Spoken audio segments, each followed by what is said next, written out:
Goeiemôre, dit is Sondag die 28ste September. Die maand is amper verby.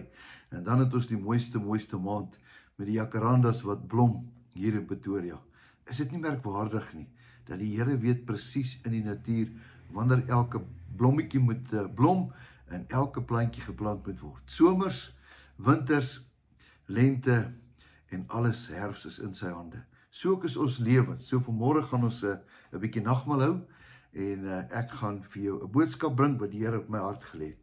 Kom ons bid saam. Here, baie dankie vir hierdie dag. Dankie dat U ons gespaar het tot vandag. Dankie dat ons kon opstaan. Dankie dat ons U kan loof in die prys. Nie vir wat ons van U af kan kry nie, maar vir wie U is. Here, ek bid dat U die woord sal seën in ons harte en ons daardeur sal verryk, maar ook sal sterk maak dat ons U wil sal doen. Ek bid dit in Jesus se naam. Amen. Nou ja, baie van ons ken die term geloof. En ek dink so baie oor geloof. Ek onthou toe ek as 'n kind, het hulle altyd vir ons gesê, jy moet geloof en jy moet geloof hê. Nou geloof, ek weet nie lekker wat geloof is nie. Ek het al gehoor, dis 'n vaste vertroue vir dit wat ons nie sien nie. Jy weet, ons mense glo, maar seeing is believing. Sien is glo. Maar geloof is glo, is dan sien. Met ander woord, jy moet hier binne in jou hart, moet jy 'n vaste vertroue hê. Jy moet glo. Glo beteken, jy kan nie, maar jy weet die Here kan. En dan spreek jy jou geloof. Hier's 'n baie belangrike ding, om dankie te sê vir goed wat jy nog nie het nie, asof jy dit het. En dan kyk jy na ouens soos Abraham.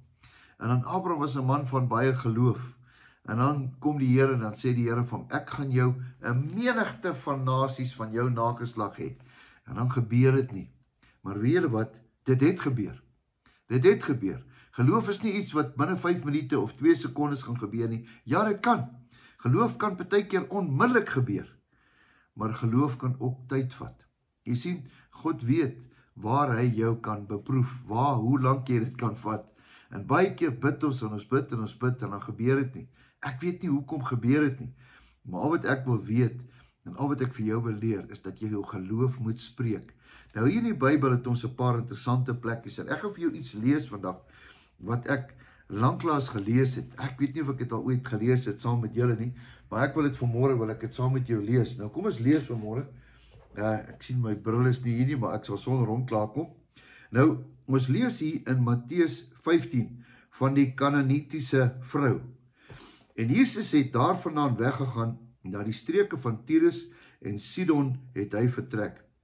En hierdie Kanaanese vrou van daardie gebied het na hom geroep en gesê, wees my barmhartig, Here, seun van Dawid.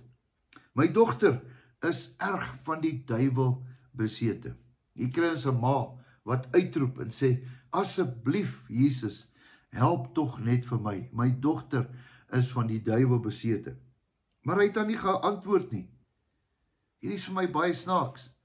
Hy het haar nie geantwoord nie. Ek wonder wat die vrou moes gesê het. Regtig? Is jy die Here? U hoor my dan, maar u antwoord my nie. Maar wag, dis nog nie klaar nie. Maar hy het haar nie geantwoord nie. Toe kom sy disippels nader en vra vir hom en sê, stuur haar weg, want sy roep heeltyd hier agter ons aan. Sy's 'n bietjie lastig. Here, ek weet u het nie nou tyd nie. U het 'n lang dag gehad. Here, kom ons stoot haar net 'n bietjie weg. Hoor 'n bietjie wat maak my Jesus. Maar hy antwoord en sê, ek is net gestuur na die verlore skape van die huis van Israel. Daarom kom sy en val voor hom neer en sê, Here, help my. Ek hoor desperaatheid. Ek hoor 'n vrou in nood. Ek gaan nie weg voor u my nie gehelp het nie. Dan kom Jesus met 'n baie interessante antwoord. En hy antwoord en sê, dit is nie mooi om die brood van die kinders te neem en dit vir die hondjies te gooi nie. Ek wonder wat beteken dit? Dis 'n snaakse antwoord. En sy sê, ja, Here, maar die hondjies eet dan van die krummels wat hulle van die tafel se base afval. Here, as ek net kan krummels kry vandag, dis eintlik wat sy sê. Toe antwoord Jesus haar en sê vir haar, o vrou, groot is jou geloof en laat dit vir jou wees soos jy dit wil hê. En haar dogter het gesond geword van daardie uur af. Jy weet, hierdie is vir my baie kragtig. Hierdie is 'n gesprek tussen iemand wat 'n nood het, en hier is iemand wat dit hoor, en iemand wat die krag het om daai nood te beantwoord. En hy doen dit.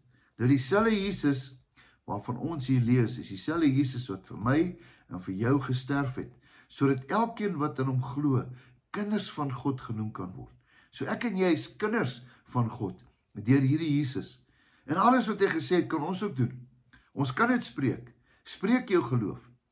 Ek sit en dink vanoggend vroeg aan die verlore seun. Eintlik moes dit mos nooit gewees het oor die verlore seun nie. Ja, ons ken hom, baie stoute ouetjie, sy pa besteel, daar gat hy. Maak droog, mors al sy pa se geld, sy eie erfgeld. En dan kom hy by 'n plek. En hierdie is vir my so mooi, een van die mooiste dele in die Bybel. Dan kom hy by 'n plek. En dan kom hy tot homself. En dan spreek hy geloof. Ek sal opstaan en na my Vader toe gaan. Hy spreek geloof. Hy het dalk gedink hy gaan 'n geweldige pak slaag kry, of hy het gedink hy gaan verwerping kry, of hy het gedink hy gaan nou daar tussen al die slawe gaan hy werk. Nee, die Vader se gedagte is nie slawerny nie. Die Vader se gedagte is seun, jy is my kind.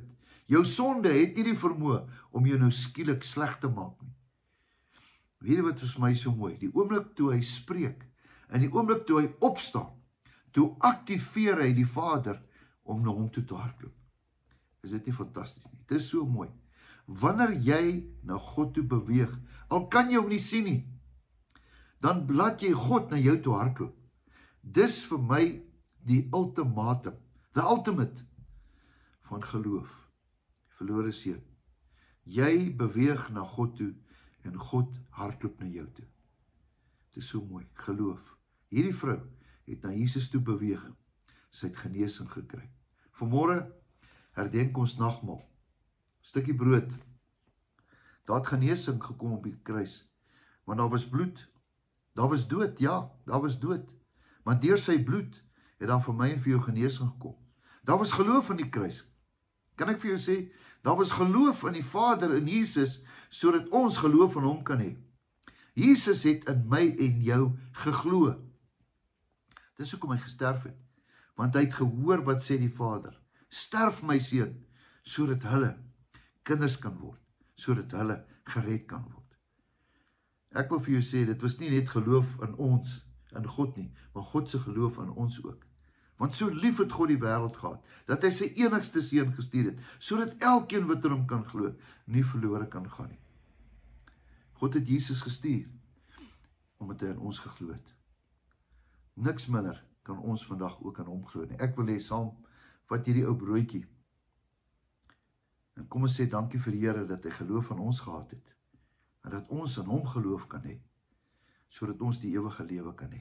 Ewige lewe, jy kan dit nie eens sien nie, maar jy weet, hy gee dit vandag vir jou, sodat elkeen wat in hom glo nie verlore kan gaan nie.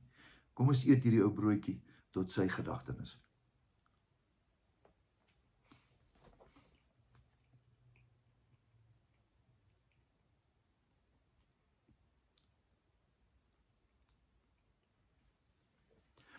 En dan die wyn. Jesus het vir sy disippels gesê, dis my bloed. Dis my bloed wat vir julle gestort gaan word. En my bloed alleen was julle skoon. Maak julle rein, sodat julle gereinig en geheilig voor die Vader kan staan. Gebroke, sondige mense kan heilig staan, want Jesus is ons vriend wat in ons plek kom staan het. Deur sy bloed het hy in ons plek kom staan. Kom ons drink dit vandag en sê dankie daarvoor.